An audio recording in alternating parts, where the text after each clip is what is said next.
हमारी दुनिया में हमारी नजरों से ओझल एक जंग, एक लड़ाई लगातार चल रही है। ये लड़ाई है हमारे शरीर और उन छोटे छोटे जीवों के बीच जिन्हें हम फंगस कहते हैं। और इस जंग में हमारे सबसे बड़े हथियार हैं एंटी फंगल दवाएं। तो आज हम इसी माइक्रोस्कोपिक वॉर की पूरी स्ट्रैटेजी को समझने वाले हैं।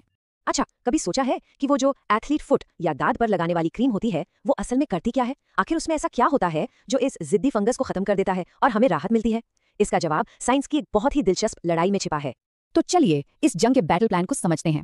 सबसे पहले हम दुश्मन को जानेंगे, यानी फंगल किले को। फिर देखेंगे कि हमले कैसे होते हैं, कभी झिल्ली पर तो कभी दीवार पर। कुछ दवाएं तो जासूसों की तरह अंदर घुसकर तबाही मचाती हैं। और आखिर में अपने पूरे एंटी फंगल शस्त्रागार पर एक नजर डालेंगे।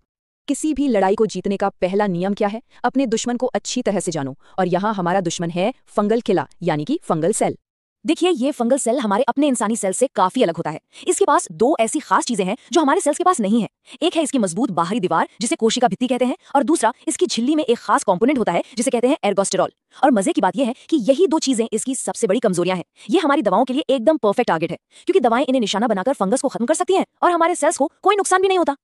तो ठीक है, हमले की पहली लहर शुरू करते हैं। हमारा पहला टारगेट है फंगस की बाहरी स्किन, यानी उसकी सेल मेम्ब्रेन।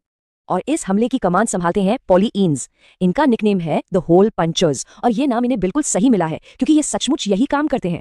इनका काम करने का तरीका ना बड़ा सीधा और खतरनाक है। ये सीधे फंगस की झिल्ली में उस खास चीज एर्गोस्टेरॉल को ढूंढते हैं और उससे जाकर चिपक जाते हैं, और फिर बूम, झिल्ली में छेद बना देते हैं, एक चैनल जैसा। इससे सेल के अंदर का सारा जरूरी सामान बाहर लीक होने लगता है और बस सेल का काम तमाम। इस ग्रुप की दो मेन दवाएं हैं। एक है एम्फोटेरेसिन बी, ये काफी पावरफुल है और इससे गंभीर इन्फेक्शंस जो पूरे शरीर में फैल जाते हैं उनके लिए इस्तेमाल करते हैं। और दूसरी है निस्टैटिन, ये ज्यादातर स्किन या मुंह के कैंडिडा जैसे बाहरी इन्फेक्शंस के इलाज में काम आती है। अच्छा, तो पॉलिन्स तो थे सीधे सीधे हमला करने वाले। अब मिलते हैं एजोल से। ये जासूसों की तरह काम करते हैं। इनका काम है फैक्ट्री में तोड़फोड़ करना। ये फंगस के अंदर घुसकर एक बहुत जरूरी एंजाइम को ही ब्लॉक कर देते हैं। ये वो एंजाइम है जो एर्गोस्टेरॉल बनाता है। तो जब एंजाइम ब्लॉक हो गया तो एर्गोस्टेरॉल का प्रोडक्शन ठप, और बिना एर्गोस्टेरॉल के फंगस की झिल्ली कमजोर पड़ जाती है और ढह जाती है। मतलब इन्होंने दुश्मन की सप्लाई लाइन ही काट दी।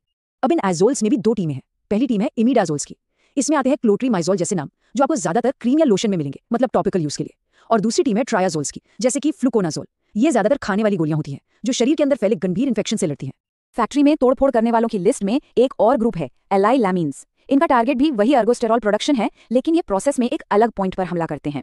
इस क्लास का स्टार प्लेयर है टोबिनोफाइन। और याद है शुरू में हमने एथलीट फुट क्रीम की बात की थी? बस यही है वो। टीनिया पेडिस यानी एथलीट फुट, और नाखूनों में जो फंगस लग जाता है उसमें यही दवा काम करती है।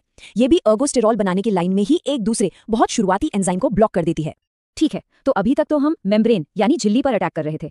अब स्ट्रैटेजी बदलते हैं। अब हमारा निशाना होगा फंगस का असली कवच, उसकी बाहरी दीवार यानी कोशिका भित्ति। और इस काम के लिए हमारे पास हैं एकिनोकैंडिन्स यानी द वॉल ब्रेकर्स। इनका टारगेट बड़ा यूनिक और असरदार है, क्योंकि ये सीधे उस